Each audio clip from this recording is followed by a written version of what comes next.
നമസ്കാരം. കൈപ്പേശ്ശേരി ഗോവിന്ദമ്പുരി. അക്ഷയതൃതീയ അക്ഷയതൃതീയ വൈശാഖ മാസത്തിൽ വരുന്ന ഏറ്റവും പ്രധാനപ്പെട്ട ദിവസമാണ്. ശരിക്കും ഇന്ന് അക്ഷയതൃതീയ എന്ന് കേട്ട് കഴിഞ്ഞാൽ നമുക്ക് മനസ്സിലാവും, ജുവലറിക്കാരൊക്കെ വലിയ പരസ്യങ്ങൾ കൊടുക്കും. അക്ഷയതൃതീയക്ക് സ്വർണം വാങ്ങിച്ചു കഴിഞ്ഞാൽ അതിഗംഭീരമാണ്, അക്ഷയതൃതീയക്ക് അത് വാങ്ങിയ ഇത് ഗംഭീരമാണ്, അങ്ങനെ പല സാധനങ്ങളും വരുന്നുണ്ട്. അപ്പോൾ ഈ അക്ഷയതൃതീയ എന്ന് പറയുന്നത് നമ്മൾ പോയിട്ട് സ്വർണം വാങ്ങിക്കുന്നതല്ല. അക്ഷയതൃതീയ ദിവസം എന്ന് പറയുന്നത് മഹാലക്ഷ്മിയുടെ പൂർണ്ണമായി നിൽക്കുന്ന അനുഗ്രഹം കിട്ടുന്ന ദിവസം. അത് വൈശാഖ മാസത്തിലെ ഏറ്റവും പ്രധാനപ്പെട്ട ദിവസമാണ് അക്ഷയതൃതീയ. അക്ഷയതൃതീയയുടെ ഏറ്റവും പ്രാധാന്യം സർവ പാപമോചനമാണ്.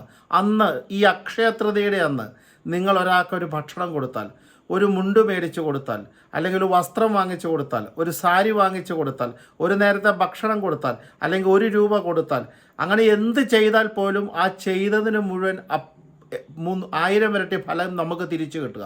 കാരണം ശരിക്കും പറഞ്ഞാൽ ദാനം, ഹോമം, ദർശനം, പ്രാർത്ഥന, നാമം, പിതൃകർമ്മം, ഇത്രയും കാര്യങ്ങൾക്ക് പ്രാധാന്യമാണ് അക്ഷയതൃതീയ. അപ്പോൾ അക്ഷയതൃതീയയ്ക്ക് ഏറ്റവും പ്രാധാന്യം ദാനം തന്നെയാണ്, യാതൊരു സംശയവും വേണ്ട, ദാനത്തിന് തന്നെയാണ്. അക്ഷയതൃതീയയുടെ അന്ന് 1000 ഇരട്ടി ഫലമാണെന്ന്.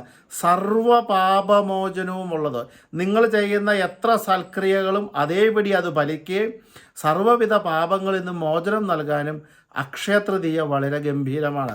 അക്ഷയതൃതീയയുടെ അന്ന് ചെയ്യുന്ന കർമ്മങ്ങൾക്കെല്ലാം 1000 ഇരട്ടി ഫലം കൂടുതലാണ്. അക്ഷയതൃതീയ ചെയ്ത് കഴിഞ്ഞാൽ ഒരു കൽപ്പാന്ത കാലത്തോളം അതിൻ്റെ ഗുണങ്ങൾ നമുക്ക് ലഭിക്കുന്നു എന്ന് പറയുന്നു. അപ്പോൾ ആ അക്ഷയതൃതീയയുടെ ദിവസം ശരിക്കും പറഞ്ഞാൽ പറ്റുവാണെങ്കിൽ അന്നൊക്കെ ഈ അക്ഷയതൃതീയയുടെ അന്നൊക്കെ രാവിലെ വിഷ്ണുവിൻ്റെ അമ്പലത്തിൽ പോയി ഉച്ചയ്ക്ക് ഭഗവാന്റെ നിവേദ്യച്ചോറക്കുണ്ട്. അന്നത്തെ ദിവസം വൈകുന്നേരം വേറെ അരിയാഹാരമൊക്കെ കഴിക്കാതെ ഫുൾ അന്നത്തെ ദിവസം വിഷ്ണു ഏകാദശി പോലെ ഉപാസനകളൊക്കെ ചെയ്ത് നാമജപാദികളൊക്കെ ചെയ്ത് പിറ്റേ ദിവസം രാവിലെ കൃഷ്ണനെ തൊഴുത് അത് അവസാനിപ്പിക്കാം. അങ്ങനെ അല്ലെങ്കിൽ ആ അക്ഷയതൃതീയയുടെ അന്ന് പൂർണ്ണ ഉപവാസം എടുക്കാം, പഴങ്ങളൊക്കെ കഴിച്ച്. അതുമല്ല എങ്കിൽ ഈ അക്ഷയതൃതീയയുടെ അന്ന് രാവിലെയും വൈകുന്നേരവും വിഷ്ണു ക്ഷേത്രത്തിൽ പോകാം, ഭഗവാന് ദർശനം നടത്താം, പ്രാർത്ഥിക്കാം, വഴിപാടുകൾ നിർബന്ധമായിട്ട്, വളരെ നിർബന്ധമായിട്ട് നിങ്ങൾക്കിടേതായി നിൽക്കുന്ന ഒരു നിവേദ്യം, പാൽപ്പായസമോ പായസമോ അങ്ങനെ എന്തെങ്കിലും വിഷ്ണു ക്ഷേത്രത്തിൽ എന്നെ കേൾക്കുന്നവർ ചെയ്യാമെങ്കിൽ അതിഗംഭീരമാണ് അക്ഷയതൃതീയയുടെ അന്ന്. അതുപോലെ തന്നെ അക്ഷയതൃതീയയുടെ അന്ന് ആർക്കെങ്കിലും ഒരാൾക്കെങ്കിലും നമ്മളിപ്പോൾ ഒരു നിവൃത്തിയില്ലാത്ത ഒരു ഉപയോഗിച്ച വസ്ത്രമാണെങ്കിൽ പോലും ഇനി ആർക്കെങ്കിലും അങ്ങനെയുള്ളവർക്ക് കൊടുക്കാൻ പറ്റുമെങ്കിൽ, ഉപയോഗിച്ചത് വാങ്ങാൻ തൽക്കതുള്ള ആൾക്കാരാണെങ്കിൽ, ഇല്ലെങ്കിൽ നിങ്ങൾ പോകുന്ന അമ്പലത്തിൽ പോകുമ്പോൾ അതിൻ്റെ പരിസരത്തോ അല്ലെങ്കിൽ അവിടെ ഇരിക്കുന്നവരോ ആർക്കെങ്കിലും ഒരു തോർത്തുമുണ്ടെങ്കിലും വാങ്ങിച്ച് ദാനം കൊടുക്കാമെങ്കിൽ അതിക്കേമാണ്. അല്ലെങ്കിൽ ഒരാളെ നമ്മുടെ കൂടെ വിളിച്ചുകൊണ്ട് നമ്മളൊരു ഭക്ഷണം വാങ്ങിച്ചു കൊടുക്കാമെങ്കിൽ അതിഗംഭീരമാണ്. കാരണം നമ്മൾ ചെയ്തിരിക്കുന്ന ദുരിതങ്ങളുടെ പൂർണ്ണ മോചനത്തിൽ ഏറ്റവും ശക്തമായ ദിവസമാണ് അക്ഷയതൃതീയ. വിഷ്ണുനാമജപം, നാരായണനാമജപം, വിഷ്ണു ക്ഷേത്ര ദർശനം, വിഷ്ണു ഉപാസന, ഉപവാസം, ഇതെല്ലാമാണ് അക്ഷയതൃതീയ. നമ്മൾ ചെയ്യുന്ന പ്രവൃത്തികളിലെ 1000 ഇരട്ടി ഫലവും പാപങ്ങളിൽ നിന്ന് മോചനവും സമ്പത്തിൻ്റെയും ഐശ്വര്യവും നമുക്ക് ലഭിക്കുകയും ചെയ്യുന്ന ദിവസം.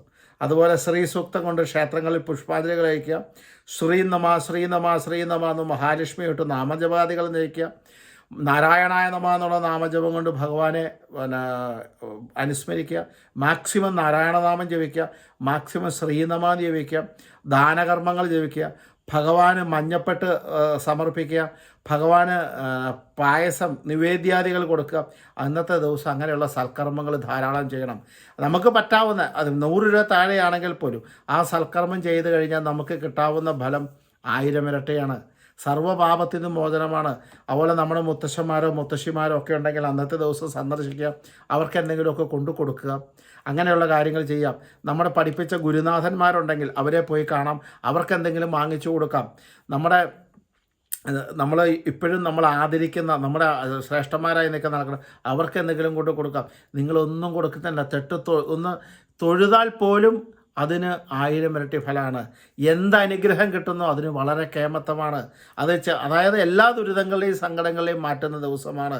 അപ്പോൾ അല്ലാണ്ട് 1,00,000 രൂപ എടുത്തിട്ട് ബാങ്കിൽ പോയിട്ട് അക്ഷയതൃതീയയ്ക്ക് വള മേടിച്ചിട്ട് അക്ഷയതൃതീയയ്ക്ക് മേടിച്ച വള ഇനി ഒരു വർഷത്തേക്ക് എന്നും വള കിട്ടും എന്ന് പറയുന്നതല്ല അക്ഷയതൃതീയ. നമ്മൾ ദാനം കൊടുത്താൽ അതിൻ്റെ 1000 ഇരട്ടി ഫലം കിട്ടുകയും ദാനം കൊടുക്കാനുള്ള മനസ്സുണ്ടാകുകയും നമ്മൾ ചെയ്യുന്ന സൽക്കർമ്മങ്ങൾ കൊണ്ട് 1000 കാലത്തേക്കുള്ള സമ്പുഷ്ടമായി നിൽക്കുന്ന ധനാഭിവൃദ്ധിയോട് നിൽക്കുന്ന സമ്പൽ സമൃദ്ധിയോട് നിൽക്കുന്ന സർവൈശ്വര്യത്തോട് നിൽക്കുന്ന ജീവിതത്തിലേക്ക് നിങ്ങളെ കൊണ്ടുവരികയാണ് ചെയ്യുന്നത്. അപ്പോൾ അതുകൊണ്ട് ശ്രദ്ധിക്കണം. കൃത്യമായി ചിട്ടയായിട്ട് ഈ വൈശാഖ മാസത്തിൽ വരുന്ന അക്ഷയതൃതീയാണ്. അതിന് ജോലിക്കാരെ പൈസ ഉണ്ടാക്കുകയല്ല വേണ്ടേ. നമ്മൾ സൽക്കർമ്മങ്ങൾ ചെയ്യുക, സൽപ്രവൃത്തി ചെയ്യുക, സൽചിന്ത ചെയ്യുക. അതുപോലെ തന്നെ അന്ന് നമ്മൾ ആരോടെങ്കിലും അറിഞ്ഞോ അറിയാതെ തെറ്റ് ചെയ്തിട്ടുണ്ടെങ്കിൽ അത് ഒന്നൊരു അബദ്ധത്തിൽ പറ്റിപ്പോയതാണ് എന്നുള്ള ഒരു ഒരു എക്സ്ക്യൂസ് അല്ലെങ്കിൽ ഒരു കോംപ്രമൈസിങ് ടോക്ക് ഒക്കെ ചെയ്യുക. അറിയാതെ പറ്റിയതാണ്, മനസ്സിൽ വെക്കരുത്. അങ്ങനെ വൈരാഗ്യങ്ങളെയൊക്കെ ഇല്ലാണ്ടാക്കാൻ പറ്റിയ ദിവസമാണ് അക്ഷയതൃതീയ. ആരോടെങ്കിലും നമ്മൾ മുതിർന്നവരോട് പറഞ്ഞിരിക്കുന്ന ദുരിതങ്ങളുണ്ടെങ്കിൽ അതിനൊക്കെ ഒന്ന് മാറി നിൽക്കാൻ വേണ്ടി വേറെ ഒന്നും ചിന്തിക്കരുത് എന്നൊക്കെ പറയുന്ന നല്ല ദിവസങ്ങളാണ്. നമ്മുടെ ഗുരുകാരണവന്മാരെ കാല് തൊട്ട് നമസ്കരിച്ച് അവരുടെ അനുഗ്രഹം മേടിക്കാൻ പറ്റിയ ദിവസമാണ്. രാവിലെയും വൈകുന്നേരവും നിർബന്ധമായി 1 മണിക്കൂറെങ്കിലും നാമജപാദികളിൽ, അത് വൈഷ്ണവനാമം ജപിക്കാൻ വൈശാഖ മാസവും കൂടെയാണ് ജപിക്കുന്നത്, അതിഗംഭീരമാണ്.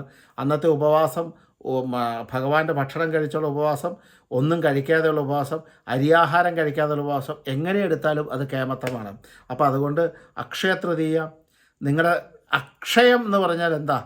ഒരിക്കലും നശിക്കാത്തതെല്ലാം ലഭിക്കുന്ന ദിവസമാണ്. നിങ്ങൾക്ക് തീരുമാനിക്കാം നമ്മൾ എങ്ങനെ വേണമെന്നുള്ളത്. അത് ഉപാസനയാവാം, ജപാദികളാവാം, ധർമ്മങ്ങളാവാം. അതിന് നിങ്ങളുടെ സമയത്തിന് മാക്സിമം അത് ചെയ്തോളൂ. അക്ഷയതൃതീയോടുകൂടി ഒരു പുതിയ ഐശ്വര്യത്തിൻ്റെ വാതിൽ നിങ്ങൾക്കായി തുറക്കും എന്ന് എനിക്ക് ഉറപ്പാണ്. അതിൻ്റെ വേണ്ട ഉപാസനയിൽ അങ്ങനെ തന്നെ ചെയ്യണം എന്ന് ഞാൻ പ്രാർത്ഥിക്കുന്നു. അതിനുള്ള മനസ്സ് നിങ്ങൾക്കുണ്ടാവട്ടെ. നമസ്കാരം. ഗോവിന്ദം പുരി.